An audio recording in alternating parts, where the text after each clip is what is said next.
Here in the Horror Happy Radio Show, we're at the NJ Horror Fest with Bradley Creanzo. How are you today? Doing pretty good. How about you? I'm doing well. I'm doing well. We're having a really great time here at the NJ Horror Fest. The film that you are the main focus, Attack of the Brain People, is out, has showed here to a tremendous response. You, the character Bobby, yes, who goes ahead and basically saves the world, at least we think for right now. A tremendous performance by you. Very fun, very much a throwback to the old matinee feature films. Talk a little bit about it, Bradley. How you got involved with Masquerades and Attack the Brain People, and how you got into filmmaking, or being an actor and filmmaking. Okay. Well, to touch on Masquerade Pictures, I met them at a Chiller convention a couple of years back. I can't remember how many years, but it was a while ago, just before they were going to start Blood, Slaughter, Massacre. And I quickly became friends with Manny and Louie, and they really liked my look and my style. So they cast me as Johnny in Blood, Slaughter, Massacre. Now, Johnny was basically a real, asshole type of character. He just had a badass attitude, and he kind of had, that borderline greaser look to him a little bit, especially the scene before I get killed. I'm wearing the black leather jacket with a white t-shirt and the regular jeans. And he's also an alcoholic, which we see in the movie, too. And he's just a belligerent fuck, quite frankly. If I can curse, I can curse. Oh, by all means. Okay. It's live radio, but by all means. Okay. Yes, belligerent fuck. But Blood, Slaughter, Massacre was a lot of fun to work on. Yes, Blood, Slaughter, Massacre was a lot of fun to work on, and that's where I started to develop a friendship with Louie and Manny. And that carried over to Attack the Brain People, the next film I was in for them.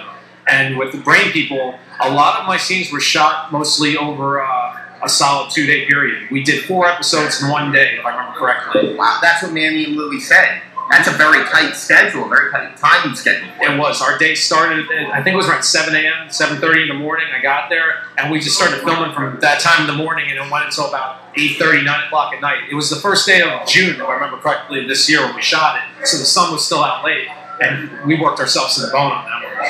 Wow. Yeah, and it really shows to be able to have such a tight shooting schedule and to produce something that's as fun as Attack of the Brain People, which we talked to Manny and Louie about it being a 180 from not only their first film, but in a decade like this, Bradley, where you have a lot of films that are just violence and gore, some story-based, not. This is a wonderful change of pace. Yes. Talk a little bit about when you were offered with it, the feel of the film and what you brought to it.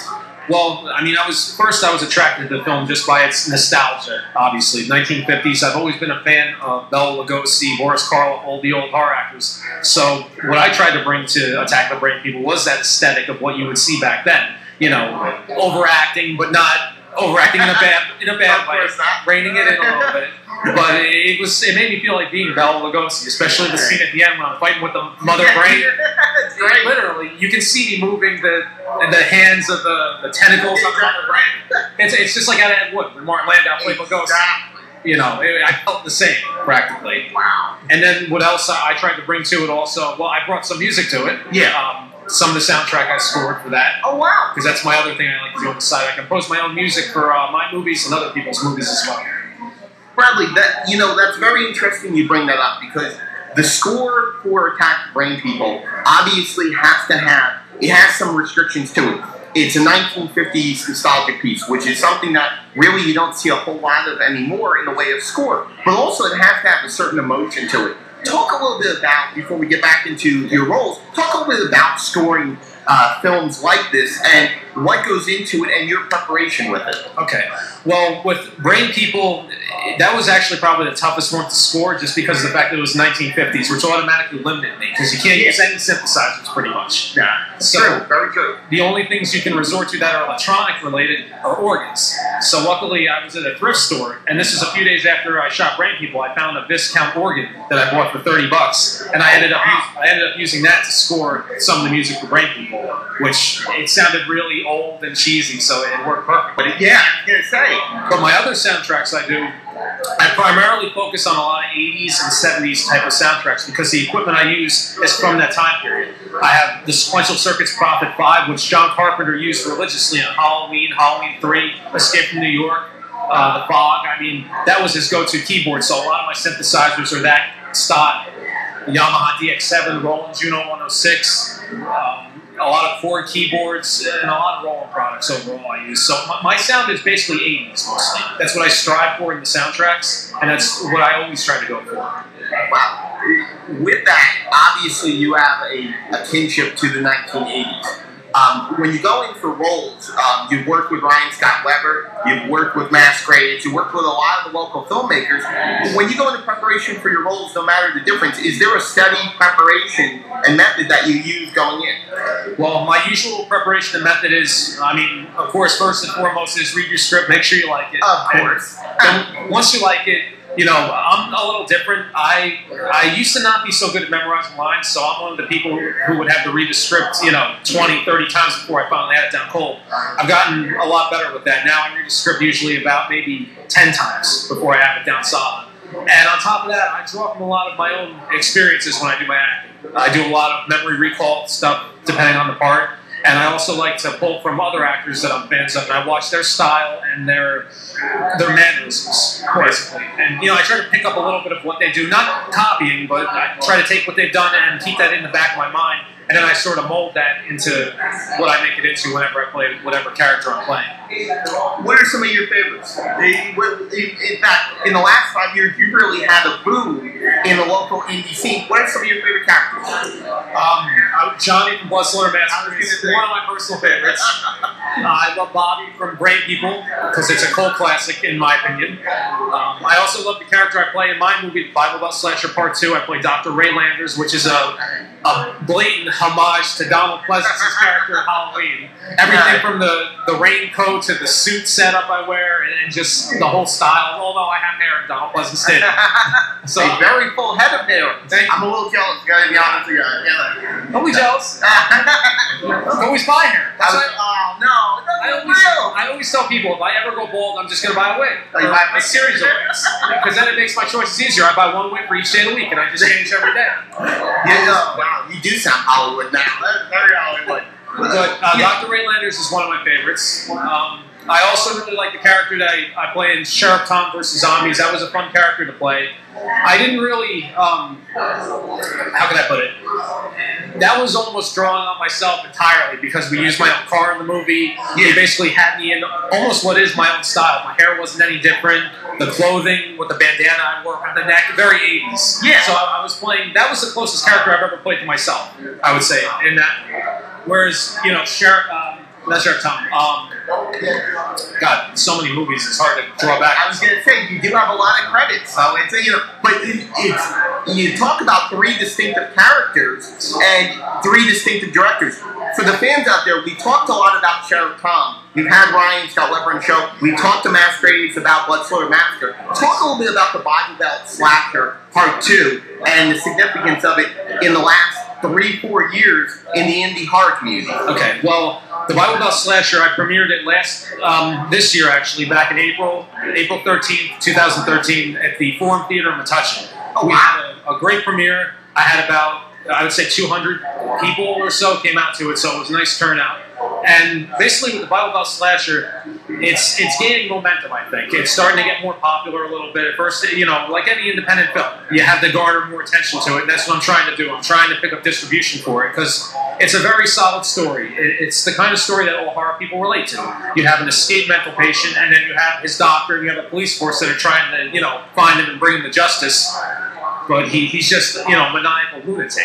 In the Bible Belt Slasher, Jason Fry, he believes that he's doing the Lord's work. So that's why he's going around killing people, and his signature when he kills people is he always rips a Bible page out and leaves it on. So that's his calling card. Wow. It's basically like a card of death, every page he leaves.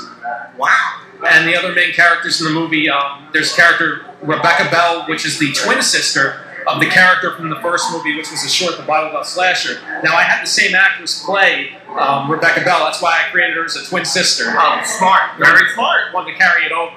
And I also sort of played by Nightmare on Elm Street 4 rules, because in the first Bible Belt Slasher, the character of Tanya Miller survived the movie, but the actress who played her, I really didn't want to get her back for the second one, so I basically kept the same character but cast a different actress as her.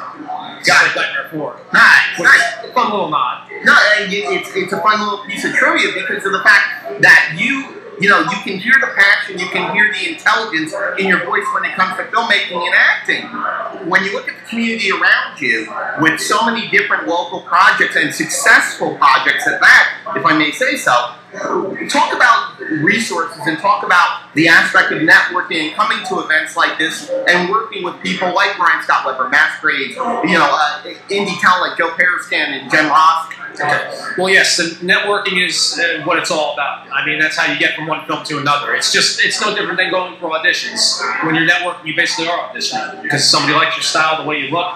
Next thing you know, you're casting their movie, sometimes just based on your presentation you give them. Exactly. And conventions like Chiller, Monster Mania, you know, just going to festival screenings, all these places are great breeding grounds for, you know, making relationships in the film industry.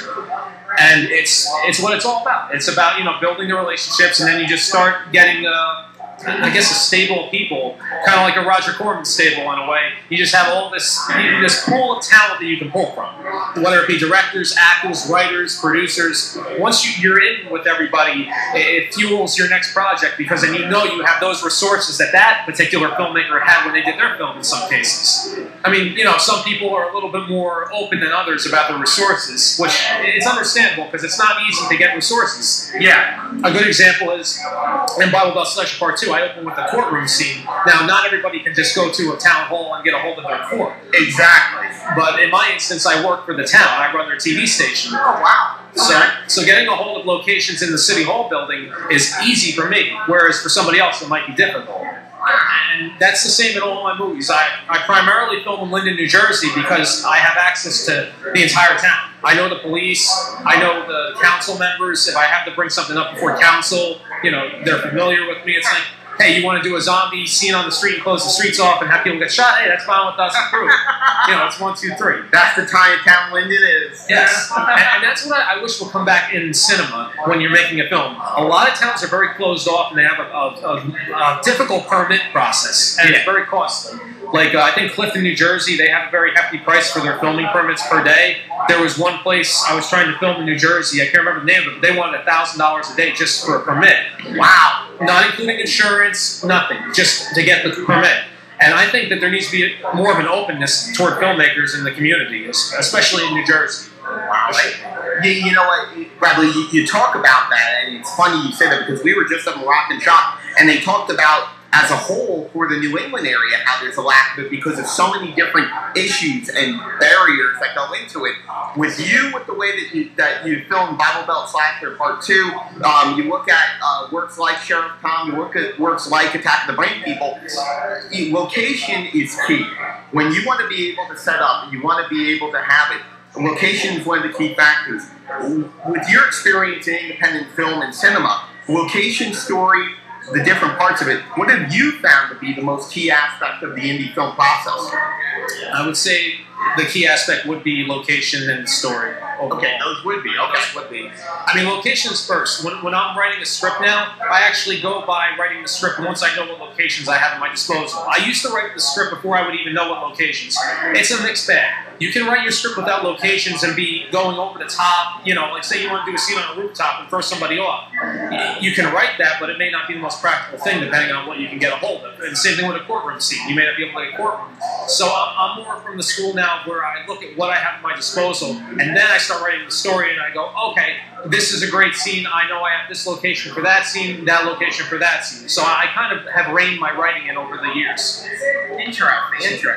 And listening to you say that about the experience of the years that you've been involved in filmmaking as an actor, writer, and so on and so forth, what has been some of the lessons that you've learned that you've carried over? I think the most valuable lesson I learned is cast reliable people. There you go. That is the most valuable. And I cannot stress that enough. Wow. You know, the audition process, you know, having auditions is always good. But if you know somebody is a good actor and you've seen their work, that's basically like an audition. Because I'm not the type who requires auditions. If I'm casting a movie and I've seen a film you're in and I'm like, oh, I like his performance or her performance, and if I talk to you and I like you as a person, you're in good, fine, you're in my movie. You know, it's not like you have to audition, because it does put a lot of people off, because I've been involved in audition processes for other movies I'm in. There was a movie called Kids Go to the Woods, Kids Get Dead Part 2, Kids Get Deader, which is going to be coming out in the next year, and I'm the main star of that. And with that movie, when I said it on the auditions, you know, some of the actors did phenomenal reads, but when I look back to Kids Go to the Woods, Kids Get Dead Part 1, there were these two characters in there, I'm not going to say who, but they did a great read, supposedly, and then when they were in the film, they didn't give, you know, the best performance. Exactly. So you can't go by auditions all the time, because what you get in that room behind that table, it could be completely different from what you get once the camera's started. You, being an actor who has moved up the ranks in indie horror cinema to a lot of lead roles within the last year, looking at that process now, what would you say is one of the key elements in your growth when it comes to being a lead actor? I think my growth is primarily just, it lies in my talent and who I'm friends with, for the most part. I mean, Back to the networking. Back to the networking, but at the same time, though, I do a lot of different things. I mean, I'm not just an actor by itself. I'm a director, I'm a producer, I'm a writer. I compose my own music, and I do lighting. I basically do any kind of film production aspect that exists out there for the most part. So I think a lot of other filmmakers find that appealing in me because they know that, oh, we can cast him in our movie, but if we need help and we need equipment and we need somebody on camera, they know I'm not afraid to jump behind the camera. You know, it's interesting you say that, Bradley, because of the fact that does it make actors better if they are able to do all the different roles and positions within the filmmaking process? Is that essential to proper development?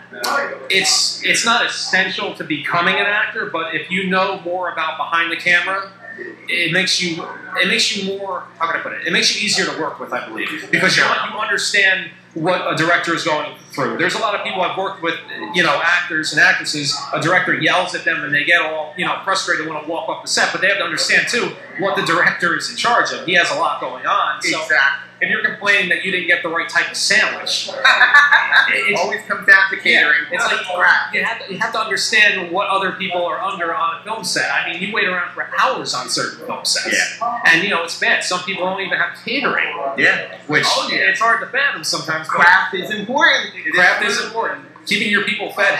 Yeah, I learned that lesson. It is very important. Extremely. Bradley, it's really been great to talk with you. All right, back here in the Horror Happens radio show here on Homegrown Radio, and a big thank you to everyone part of the Tri-State Area Horror Directors panel tonight. Horror Minds is more like it, live and uncensored. Listen live for you there. And Bradley Creanzo, a big thank you to him for the time with the conversation at NJ Horror Fest. Listen to us on the World Wide Web at horrorhappens6.wix.com/show, facebook.com/horrorhappensrs. Go on to moviepilot.com. Check out the 33 extreme viewing films list under JK, and you'll see a lot of these films from the gentleman tonight on the show. Of course, Twitter at horrorhappensrs, at GhostJLK, and we'll be back in